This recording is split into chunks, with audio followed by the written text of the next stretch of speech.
Welcome back, viewers, once again to Hansraj e-Samvaad. I welcome you all to this ongoing lecture series on VAC Culture and Communication. My name is Piyush Chaudhary. I teach at the Department of English at Hansraj College, University of Delhi. As we know, this is the last part of the VAC Culture and Communication. I have uploaded 8 videos till now, which can be found on the YouTube channel, which can be found in the playlist. I've also created a playlist. I'm sure the readers would be able to find it. So this is the last topic of our syllabus, VAC Culture and Communication, and with that we'll be done with the syllabus.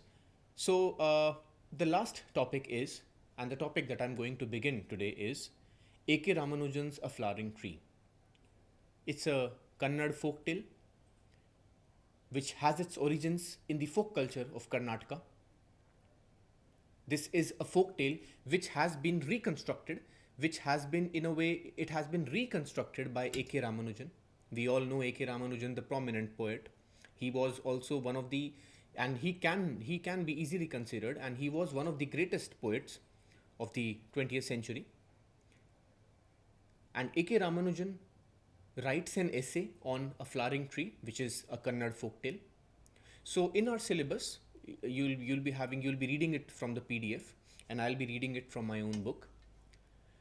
So in the syllabus, we have one short introductory essay of just a few paragraphs by A.K. Ramanujan. Then we have the entire story. And then after the end of the story, we have a long passage by A.K. Ramanujan. So what we are going to do is we are going to study each one of that. And that is a part of our syllabus. Now, since the purpose of VAC Culture and Communication is to show how cultures work, how cultures permeate, how society associates themselves and how society takes certain things from the culture.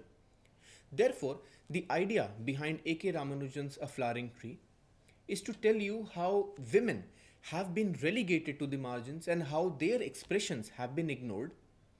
So this particular story, A Flowering Tree, brings back the focus on the woman, which has almost always been removed or perhaps marginalized from the contours of literary history.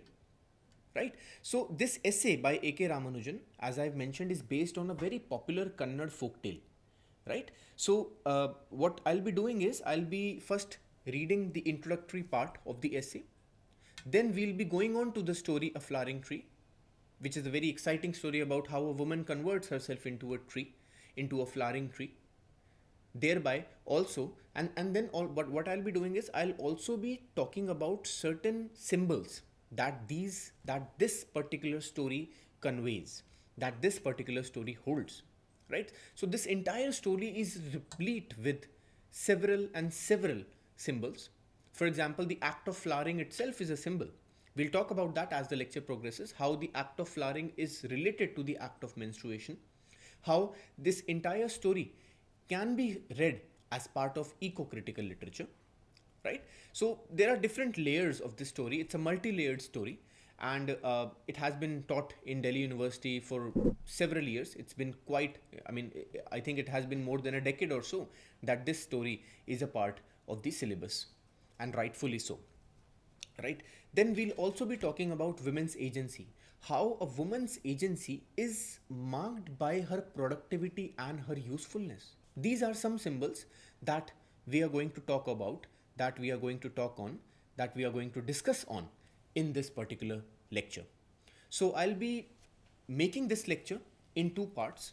Just like my previous lecture on the Bhagavad Gita, I'll be uploading this entire big lecture into 2 different parts.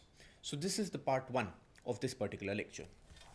As we know, this is a part of oral tradition. Now this particular story, A Flowering Tree, is a part of oral tradition. It has been transmitted through generations orally. So what Ramanujan does here is, Ramanujan writes that in a written form and then gives his commentary. So we have to read both the parts, the story as well as the commentary. So what I'll be doing is I'll be dividing the lecture into 2 parts. The first part will be about the story, and the second part will be a detailed discussion on the essay, on the commentary that A.K. Ramanujan gives. Now let us start reading the story.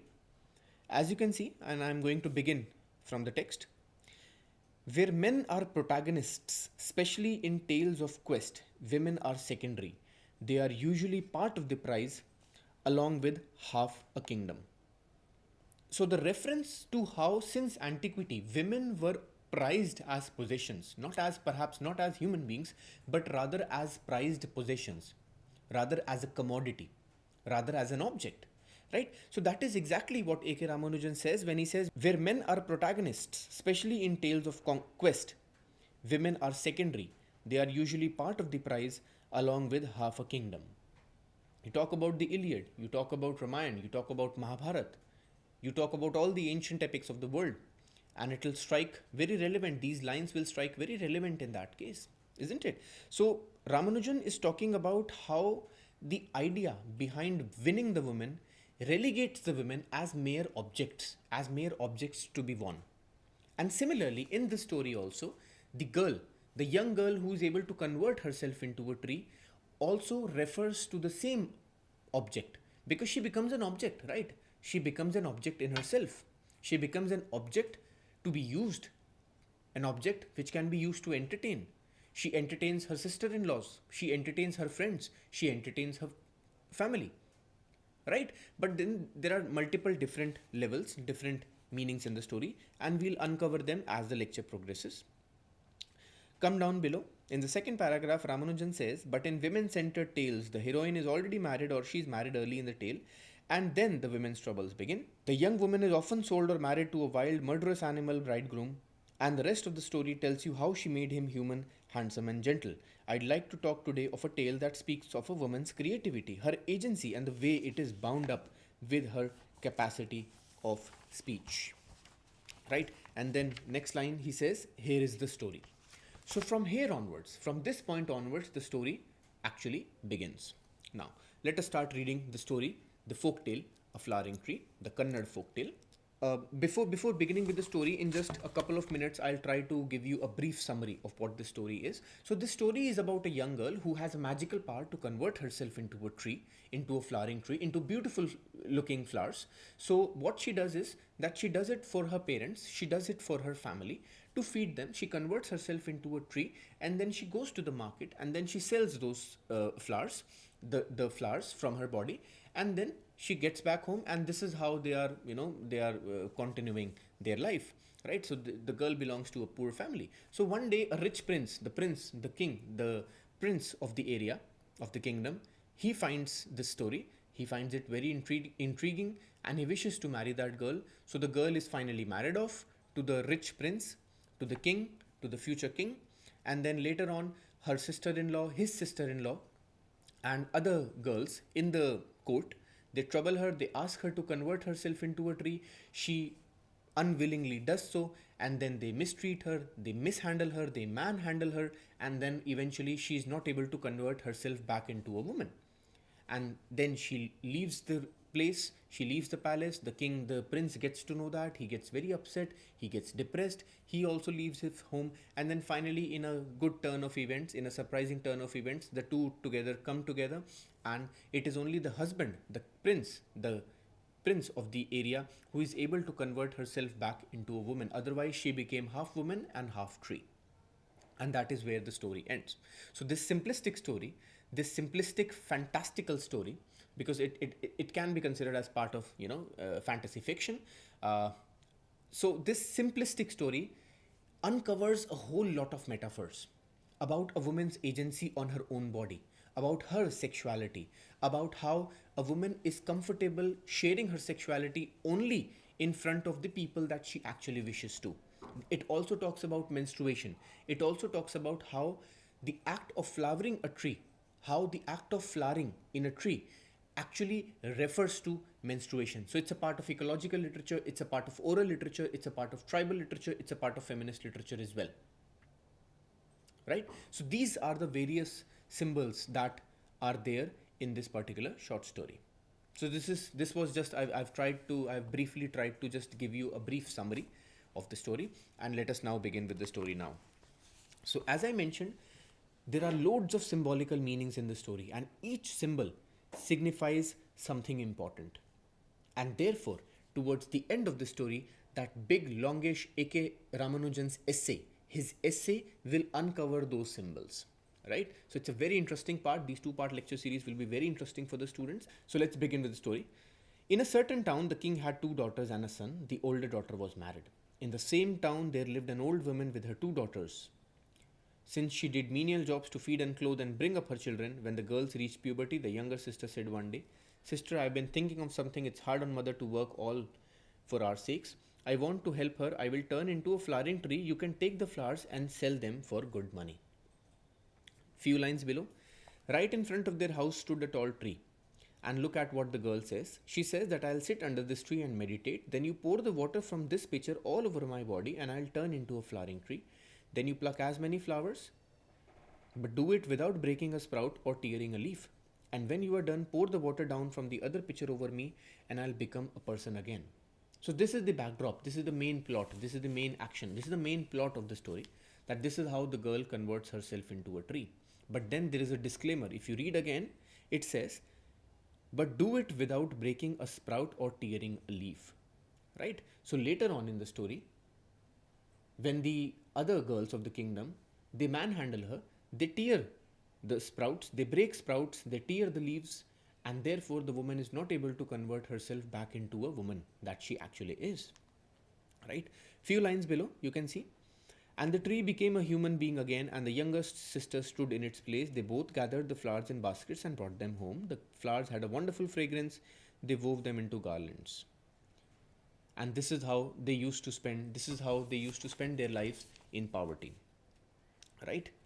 Then perhaps a few pages below. One day the king's son saw the flowers. They smelled wonderful. He had never seen such flowers anywhere. What flowers are these? He watched the girl who bought the flowers. One day he followed her home to the woman's house, but he couldn't find a single flowering tree anywhere. He was quite intrigued. On his way home, he tired himself out thinking, where on earth do they get the flowers?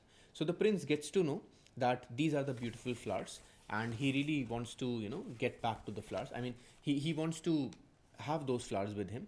And then he gets to know that it is the girl who converts herself. So she's a miraculous girl, she's a mysterious girl, a magical entity perhaps, but then the prince desires to get himself married to the girl, and finally it happens. So how, women, how she also is prized, because obviously a king, prince, would not want to marry a girl who is poor, right? But the only reason that he wants to marry is, and what is that? Because she is a prized commodity, because she is an object, because she is a thing which he can keep as a trophy perhaps. Right? So the idea is that it's not the platonic love where, a rich prince falls in love with a girl. It's not love in first sight. It's not that platonic love, but rather he is intrigued by the special magical powers. Therefore, what it means is, what this folk tale is trying to tell us is how women have been reduced into mere commodities, and women are prized, women are appreciated, women are prized for their commodification, for the fact that they are an object, right? So this women as commodities, this is the central theme of this entire folk story, right? Look at what the king says. You have two girls at your place. Will you give us one? All right, master. For a poor woman like me, giving a daughter is not as great a thing as it is, as you're asking for one. So what is the king saying? He's saying, you have two girls at your place. Will you give us one? So the act of giving, this particular word is very important to understand, right? Because the act of giving also refers to the woman as a commodity which can be given in a transaction, right? So the girl is made an object, a commodity, and not a human being, right? She is prized for her commodification, right? So this is the symbol. This is the larger symbol that A.K. Ramanujan is telling us through this particular folk story. So she repeats her process of converting herself into a tree in front of her husband. He brought them, she uttered chants over them. Meanwhile, he shut all the doors and all the windows. She said, remember, pluck all the flowers you want, but take care not to break a twig or tear a leaf. The prince poured one pitcher full of water over her. She turned into a flowering tree, and the fragrance of the flowers filled the house. He plucked all the flowers he wanted and then sprinkled water from the second pitcher all over the tree. It became his bride again. She shook her tresses and stood up smiling, right? So the idea is that she is willing to show her special magical powers only in front of the persons that she wants to do, in front of her, the intimate members of her family, which obviously includes her mother, her sister, and she did that in front of them. And the second person in her life would be her husband, with whom she can be in an intimate setting. So she's comfortable in doing that. Sister-in-law, you can become a flowering tree, can't you? Look, no one here has any flowers for their hair. The sister-in-law replied angrily. Who told you such nonsense? Am I not another human being like you? Don't talk crazy stuff. The king's daughter taunted her. And then, my coming here was a mistake, said the sister-in-law sadly, and she agreed to become a tree. Right? She went for 2 pitchers of water. The silly girls didn't listen carefully. They poured the water on her indifferently here and there. She turned into a tree, but only half a tree. Right? In their greed to get the flowers, they tore up the sprouts and broke the branches. When the princess changed from a tree to a person again, she had no hands and feet. She had only half a body. She was a wounded carcass. Okay, so you see how, even the sister-in-law, even the other girls of the court, they are not going to her because she is now a relative, because she is now a married member of their own family, but rather because they want to look at her converting herself into a tree. So how a woman, again and again, the idea is commodification of women, how a woman is prized for her being able to give something to the one who wants to have something from her, right? So the girl's agency is linked only to being a provider, right? She is valued more for what she can give rather than her own individual self. This is the larger point that this story tells us. As I have already discussed, the prince wanted to marry her not out of love, but rather because she is a prized possession. So the prince also wanted to keep her with him. So the prince wanted to marry her not for her individuality, but rather for her ability to turn herself into a tree. So she becomes, in a way, she also becomes a prize to be won by the prince. Remember the very first beginning lines of the story? They also refer to the same thing. Right? So no agency is given to the woman. She is just commodified. And then, as we know, the sister-in-law, the other girls of the kingdom, they manhandle her, and then she remains a wounded carcass, as the story goes. What Ramanujan is telling us is that this act of converting into a tree, the act of converting herself into a tree, therefore what it means is that the woman is able to show her individual self, her sexuality only to the persons, only to those that she wishes to show it to, right? Which includes her family and her husband. And when her sister-in-law forcefully does it, and when they manhandle her, she's not able to convert herself back into a human being again. She was able to convert herself back into a human being with her family, with her sister, with her own husband, the prince. But she's not able to do that because these people have no regard for her sexuality, they have no regard for her individuality, they have no regard for her choice, they have no regard for her freedom of expression and her choices. Because the girl clearly mentioned that you should not manhandle me, be very careful while you are watering me, be very careful while you are plucking the trees, while you are plucking the leaves. But the girls were rash, they were immature, they were rash, and they had no regard for her, and therefore it ended in a tragic state for her. Look at few pages below. She says, in disgust and despair, he changed into an ascetic's long rope and went into the world. He just walked and walked, not caring where he went.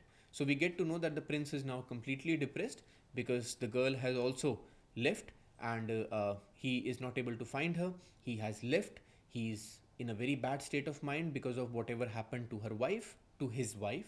Next paragraph. Meanwhile, the girl who was now a thing somehow reached the town into which her husband's elder sister had been given in marriage. The girl who was now a thing. Look at these lines. The girl who was now a thing. So again and again, referring to the girl as a thing, because she was a human being earlier on, but now she has simply become a sort of an inanimate object, a thing, right? So the woman's agency is also marked by her productivity and her usefulness as a commodity, and here she has become a commodity, she has become a thing, right? So again and again, I am hammering on these ideas because this is the central theme of this entire story. Now look at what the other women in the court are saying. So the next day, again, the maids mumbled and moaned. She's very lovely. She'll be like a lamp in the palace. Can't we bring her here? So what is a lamp? A lamp is an object. It's an inanimate object. It's a non-living object. It's just an object, right? A commodity. So repeatedly, what I'm trying to say is that this girl, she is valued for turning into a tree more than her individuality, right? Few paragraphs below, just two paragraphs below, they agreed and brought the thing to the palace. They bathed her in oils, dressed her well, and sat down at the palace door. Every day they applied medicines to her wounds and made her well, but they could not make her whole. She had only half a body. So she is in some other place, and the maids, this is what the maids are talking about. The maids are impressed by her. They try to rectify the harm done by the sister in laws. The maids are not able to convert her into a woman again. It is only the prince who will be able to do so, and let us look forward. Now the prince wandered through many lands and ended up outside the gate of his sister's palace. He looked like a crazy man. His beard and whiskers were wild. Finally, the servant maids got together and dressed up the thing that sat at the palace door. With the permission of the disgusted queen, they left it on his bed. He neither looked up nor said anything. So again and again, look at these lines. Thing that sat at the palace door, and with the permission of the disgusted queen, they left it. What is the thing and it? It refers to the woman. It refers to the object. So if you look at these terms, it, you cannot refer to a human being in this sense, but this is how she is being referred to. Let's go forward. It pressed and massaged his legs. It moaned strangely. He got up once and looked at it. It was sitting at his feet. He stared at it for a few moments and then realized it was really his lost wife. So stress on it repeatedly with a capital I and T. So it is used for an object. This is a term of reference used for an object. But this girl is not an object. But then the girl has been reduced into an object. So again and again, Ramanujan is telling how women are prized for their commodification, for what they can give. So therefore, women have no agency over their bodies, over their self, over their individualities. What shall we do now? Nothing much, we can only try. Bring 2 pitchers of water without touching them with your fingernails, she replied.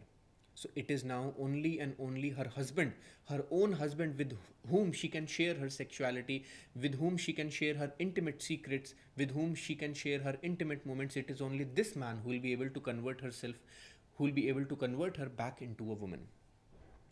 Pour the water from this pitcher over me, I'll become a tree. Wherever there is a broken branch, set it right. Wherever a leaf is torn, put it together.